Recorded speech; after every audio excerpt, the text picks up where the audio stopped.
출애굽기 6장 26절에서 30절까지입니다.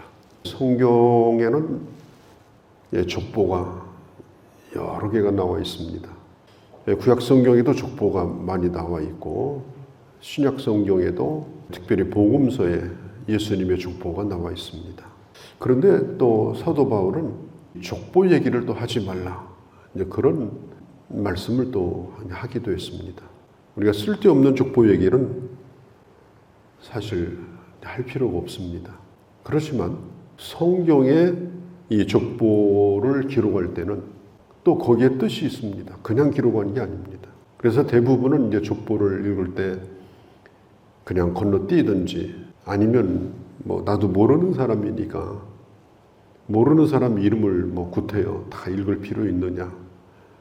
그래서 그냥 지나칠 때가 있습니다만은 이 족보가 왜 중요하냐. 어떤 사람에 대해서 그리고 어떤 일에 대해서 그 일이 왜 또 일어나는 것이냐. 그 사람은 왜 오늘 거기에 있느냐. 그 사람의 존재에 대해서 말하고자 할 때 그것은 어느 날 갑자기 생긴 것이 아니라 하나님의 준비하신 일이다. 또 하나님의 언약이다. 그 시대에 살고 있던 사람은 그걸 몰랐을 거예요. 오늘 이런 일이 일어날 줄을. 하나님의 뜻이 나를 통해서 일어나고 있다고 하는 것. 그 하나님의 주권과 섭리를 보여주기 위해서 성경은 이 족보 얘기를 하는 것입니다. 그러니까 좋은 사람 얘기만 족보에 나오는 것이 아니고 그렇게 자랑스럽지 않은 사람까지도 족보에 나와 있어요. 오늘 이 족보를 기록하는 목적은 14절에 보면 그들의 조상을 따라 집의 어른들이 이러하다. 그러면 누구의 어른이냐? 이 모세의 집안에 대한 얘기입니다. 왜냐하면 출애굽기를 우리가 시작하면서 지금 출애굽기 6장까지 집중적으로 지금 나와 있는 사람이 누굽니까? 모세입니다. 상당 부분이 지금 모세의 얘기가 나와 있어요. 그 다음에 이제 모세가 아론을 만나고 나서 또 아론의 얘기가 나옵니다. 어떻게 보면 이 출애굽기가 모세 책이냐, 아론의 책이냐. 출애굽기는 모세가 기록한 모세 오경 가운데 한 권인데요. 모세는 율법의 전달자, 하나님으로부터 율법을 받아서 율법을 백성들에게 전해준 사람으로서 이 모세는 아주 중요한 위치에 있습니다. 그 다음에 그 율법 가운데 하나님 앞에 예배를 드리는 그 예배 집례자로서의 제사장, 일대 제사장입니다. 그리고 그의 아들들이 그 제사장의 직분을 물려받게 되죠. 그런 면에서 이 모세와 아론은 아주 중요한 사람들인데, 그런데 이 사람들이 그냥 어느 날 갑자기 이렇게 나타난 거냐, 무슨 구테타를 일으킨 거냐. 이 사람들은 특별히 같은 이스라엘 동족이라는 걸 말해주기 위해서입니다. 어디에서 용병으로 온 사람들이 아니고, 모세는 애굽의 왕궁에 있다 나왔지만 그 사람은 본래 이스라엘 사람이다. 본래 이걸 가르쳐줘요. 그 다음에 아론도 본래 이스라엘 사람이다. 이 족보를 통해서 이스라엘 백성들에게 이 두 사람이 동족이다. 남이 아니다. 같은 동족 가운데서 하나님이 뽑으신 사람이다. 이걸 분명하게 하려고 하는 거예요. 그래야 백성들이 믿고 따를 거 아닙니까? 특별히 이제 가나안 땅에 흉년이 들어가지고 야곱이 그 아들들을 12아들들을 데리고 애굽으로 이민을 옵니다. 그 이민을 왔던 12아들이 바로 이 12지파의 조상이 됩니다. 그리고 12지파 가운데 오늘은 특별히 16절에 레위의 아들들, 그러니까 레위 위에 그 형들이 둘이 있었죠. 그 형들 둘을 말한 다음에 그 다음에 이제 세 번째 레위를 얘기합니다. 16절에. 그 다음에 그 뒤까지는 얘기하지 않아요. 뒤까지 얘기할 필요가 없는 게 분명히 형이 있고 아버지가 있고 그 다음에 그 레위 지파 가운데 이제 그 아들들이 나와요. 레위의 아들들이 나오고 그 다음에 그 후손 가운데 바로 이 모세와 아론이 나오게 되었다. 이제 그걸 지금 말하고 있는 거예요. 그러니까 레위 밑으로는 얘기할 필요가 없어요. 왜냐하면 너무 얘기가 길어지기 때문에. 자, 이게 족보가 참 중요합니다. 성경에 보면 아브라함은 이스라엘 백성들의 믿음의 조상이죠. 또 갈라디아서에 보면은 예수를 믿는 사람의 믿음의 조상도 아브라함입니다. 기껏해야 나오는 게 자기 아버지하고 그 다음에 자기 삼촌 그리고 자기 조카 그 정도밖에 안 나옵니다. 아브라함의 족보가 이렇게 간단한 이유는 뭐냐? 아브라함으로부터 족보가 시작된다는 겁니다. 왜? 그때부터 그 가문에 하나님이 시작됐기 때문에 그래요. 그 전까지는 역사가 완전히 달랐어요. 우상을 섬기는 사람들이었어요. 아브라함도 마찬가지고. 그러다가 아브라함이 하나님의 부름을 받고 그리고 새로운 족보를 쓰게 되는 겁니다. 이게 왜 중요하냐? 예수 믿는 나로부터 족보가 시작되는 거예요. 그 위에는 별로 중요하지 않아요. 뭐 정성이 어떻고 판서가 어떻고 그건 아무런 상관이 없는 거예요. 예수 믿는 내가 족보를 시작하는 겁니다. 그리고 내 자식들이 나를 자랑스러운 아버지로 알아야 되고 어머니로 알아야 됩니다. 또 내 자식들의 후대를 나를 훌륭한 할아버지와 할머니로 알아야 됩니다. 그런 면에서 오늘 우리는 매우 중요한 위치에 와 있는 거예요. 하나님께서도 아브라함을 부른 다음에 너는 복이 될지니라. 옛날 성경에는 복의 근원이 될지니라. 그러니까 아브라함 때부터 이제 복이 시작이 된다는 거예요. 어떤 복이? 믿음으로 말미암은 복. 오늘 우리가 살고 있는 우리 생애 동안에 이 하나님의 복이 시작되기를 바랍니다. 그리고 우리 후대가 나를 자랑스러워하는 그런 믿음의 조상으로 부를 수 있는 그런 하나님의 사람으로 살아야 하는 것입니다.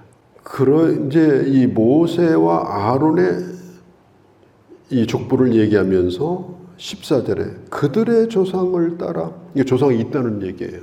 그들의 조상을 따라 집의 어른은 이러하니. 지금 그걸 분명히 말하고 있습니다. 그러니까 모세와 아론은 하늘에서 떨어진 그런 사람이 아니다. 하늘에서 떨어진 사람이 아니다. 왜 족보가 중요하냐면 오늘 내가 여기 있기까지, 내가 오늘 이 세상에 존재해서 하나님이 하실 일을 내게 주시고 우리가 한평생을 살게 하는 이 일이 있기까지 우리는 그냥 된 것이 아니라 바로 많은 조상들이 있었고 그 과정 가운데 하나님이 나를 이 땅에 보내셨다. 이걸 우리는 꼭 기억을 하셔야 돼요. 26절, 27절부터 보면 이제 아론과 모세 이렇게 나와요. 26절에는 아론과 모세요. 그 다음에 27절에는 또 이렇게 나와요. 모세와 아론이었더라. 아론과 모세요. 모세와 아론이었더라. 겉으로 볼 때는 모세가 주인공 같아요. 아론은 그냥 대변인 정도로 그렇게 보이는데 가만히 생각해 보면은 아론은 모세 없이는 그야말로 죽은 시체죠. 아론은 모세 없이는 존재감이 없는 거예요. 그런데 모세도 마찬가지예요. 모세도 아론이 없이는 어떤 일도 못합니다. 아론이 없이는 모세는 일을 할 수가 없어요. 그러니까 이 두 사람은 이스라엘 백성들의 지도자입니다. 그런데 율법을 가르치는 이 사람은 모세지만 하나님 앞에 드리는 가장 중요한 이 절기와 제사를 집행하는 사람이 바로 이 아론이에요. 그래서 모세와 아론 이렇게 해도 좋고 아론과 모세 이렇게 불러도 좋아요. 우리가 꼭 잊어서는 안 될 게 있어요. 너무 자기 이름이 어디에 적혀 있느냐, 그거 가지고 눈 부라리고 그거 볼 필요가 없는 겁니다. 사람이 오래도록 어떤 일을 하다 보면 자기 이름이 어디에 박혀 있나 이걸 늘 찾는 사람이 있어요. 그게 무슨 상관이 있어요? 아니, 빠졌으면 또 어때요? 그렇게 이름이 위대하고 그렇게 잘난 이름입니까? 그것도 아니잖아요. 우리는 그런 것에 너무나 민감해요. 이름이 빠져도 상관없어요. 그거 대단한 것도 아닙니다. 모세와 아론이면 어때요? 그렇다고 그래서 아론이, 아니 형이 왜 뒤로 갔나? 그렇지도 않고요. 또 아론과 모세 이렇게 해도 무슨 상관이 있어요? 그러니까 이게 우리가 하나님의 일을 하고 또 어디에 있든지 마찬가지입니다. 자기에게 맡겨준 자기의 사명, 자기의 일, 이것을 아주 귀히 여기고 그것에 충실하면 그냥 되는 겁니다. 어떤 분은 또 저한테 그래요. 이 목사님이 그렇게 유명한 분인 줄도 몰랐다는 거예요. 저는 그런 얘기를 많이 듣는 편이에요. 대전 편들이 와서 목회를 하고 또 누구하고 막 연락하고 뭘 트고 그런 걸 별로 즐기지 않는 사람이니까. 그런데 아니 목사님이 그렇게 유명한 분이냐고 자기들이 와서 그렇게 해요. 아니 그 이름이 여기저기 돌아다니면 그 유명한 겁니까? 그러니까 사람들은 별로 좋은 게 아니에요. 이름이 여기저기 있는 것이. 오늘 우리가 하나님의 일을 할 때 자기에게 주어진 그 일이 얼마나 소중한가 그걸 알고 그 일에 충실하게 주신 사명 감당하고 하나님이 기억된 바 되는 이름, 그리고 나와 가장 가까운 사람이 자랑스럽게 생각하는 이름이면 그것으로 족합니다. 그리고 또 한 가지는 내가 이 땅에 존재하기 위해서 많은 일들이 이 땅에 있었고 많은 하나님의 그 섭리가 하나님의 주장하심이 있었고 그리고 오늘 내가 여기에 있게 되었다. 자기 존재의 소중함에 대해서 우리는 늘 기억을 해야 됩니다. 그 다음에 오늘 읽은 이 26절 이후에 보면은 모세가 하나님 앞에 또 한 가지를 얘기를 해요. 그게 뭐냐면 하나님 30절에 저는 입이 둔합니다. 이 모세가 자꾸 잘못 생각하는 게 있어요.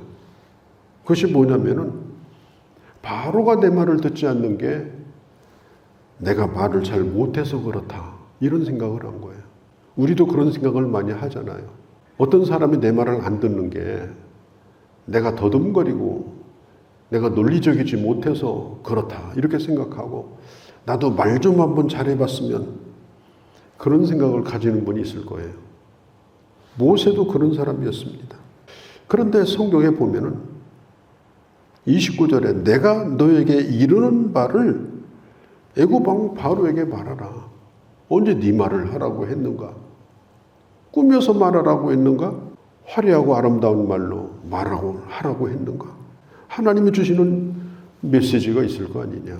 그리고 바로가 네 말을 안 듣는 것은 네 말이 부족해서가 아니고 10번 동안은 그렇게 해야 되기 때문에 하나님이 강팍하게 했기 때문에 그런 거지 네 말과 상관이 없는 것이다. 성경에 보면 고린도전서에도 나와 있지 않습니까? 하나님은 전도에 미련한 것으로, 전도는 본래 미련한 거예요. 무슨 전도법이 한없이 많잖아요. 전도는 언제나 무모한 것이고 미련한 것이에요. 그러나 전도에 미련한 것으로 하나님은 택한 백성을 구원하는 것을 기뻐하신다 그랬습니다. 오늘 내가 미련한 전도를 하고 있다 할지라도 내가 오늘 전하는 말씀이 하나님의 말씀이라면 나를 통해서도 하나님은 영혼을 구원하신다. 하나님 역사를 이루신다. 우리가 이 사실을 분명히 기억을 해야 됩니다. 이렇지 않으면요, 자꾸 듣기 좋은 말만 차려서 하다 보고 이러다 보면은 이게 아주 엉망이 돼버려요. 복음이 아닌 거예요. 자, 오늘 이 족보 얘기를 했는데 내가 참 오늘 중요한 사람이구나. 또 나를 통해 이어져 가야 될 내 후대의 족보도 중요한 것이구나. 고로 오늘 내게 주어진 이 사명이 참 중요하다. 내가 존재해야 될 이유가 뭔가 우리가 이걸 묻고, 그리고 이 땅에 있을 동안에 부끄럽지 않은 후손으로, 또 부끄럽지 않은 조상으로 오늘 내가 이 시점에 서 있다. 그렇게 살아야 된다. 우리 이런 생각을 잃어버리지 않기를 바랍니다. 거룩하신 우리 아버지, 오늘 이 아침도 저희들을 부르셔서 주의 말씀을 듣게 하셨습니다. 오늘 내가 믿음을 가지고 살아가는 나의 이 삶이 얼마나 많은 후손들에게 귀한 영향을 끼치겠는가, 이 사실을 잃어버리지 아니하고 하나님의 주신 사명, 하나님의 존재하게 하시는 그 뜻을 따라서 아버지, 저희들의 한평생을 살아가고, 아버지 하나님, 또 어딘가에 내 이름이 있을 때 자랑스럽고 귀한 이름으로 존재하는 그런 하나님의 사람들이 다 되게 하여 주옵소서. 이 하루도 주께 의탁합니다. 우리 주 예수님의 이름으로 기도하옵나이다. 아멘.